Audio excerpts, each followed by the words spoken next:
année, je vous le rappelle, un thème qui va être mis en valeur plus particulièrement à travers donc, un certain nombre d'exposants. On a proposé et on a été accueillis avec succès tous les métiers de la mode. Je le dis parce que c'est quand même assez étonnant de voir comment les métiers d'art de la mode se sont accrus au fil de la présence sur le salon régional des métiers d'art. On était au début sur 3 ou 4 exposants. Aujourd'hui, on en a combien, Gisèle? 13. Et donc, ça nous donne l'occasion, à travers cette présentation de mode, de mettre en valeur ces artisans régionaux qui donc sont ravis de venir parce que, pour un certain nombre, d'ailleurs, je le précise parce qu'ils me l'ont dit, ils ont quitté la région parisienne et ils sont venus s'installer en fait ici.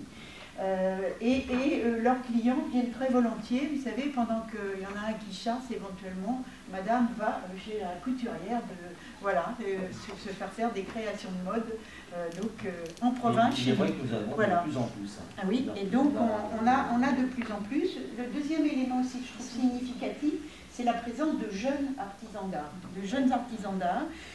C'est vrai que quand on a commencé il y a 11 ans, on avait vraiment envie de faire valoir les métiers d'art avec les chambres de métiers, parce qu'on se disait que pour un certain nombre, ces métiers risquaient de disparaître, faute de successeurs.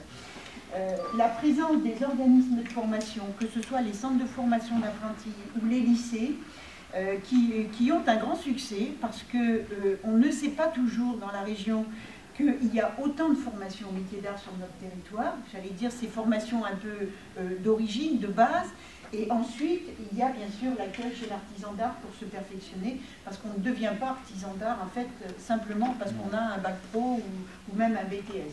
Il y a après tout un accompagnement chez un artisan d'art essentiel. Il y a la transmission de savoir-faire qui est très important, et je crois que maintenant les artisans commencent à comprendre qu'ils doivent aussi transmettre leur savoir-faire.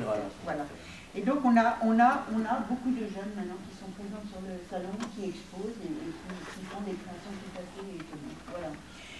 Et puis, troisième aspect qu'on voulait mettre en avant, c'est que bien évidemment il y a un espace de restauration et qui sera donc dans le cadre de tout ce qu'on va lancer à travers la filière alimentaire, on aura effectivement des produits en fait locaux.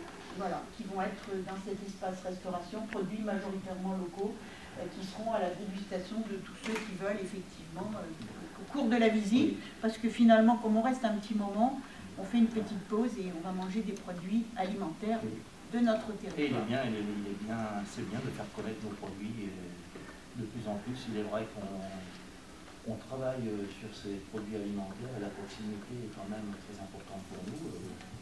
Je pense qu'il faut les faire connaître dans tous les salons, et je pense que c'est bien de le faire connaître dans les salons des métiers d'art. Il n'y a pas que les salons alimentaires.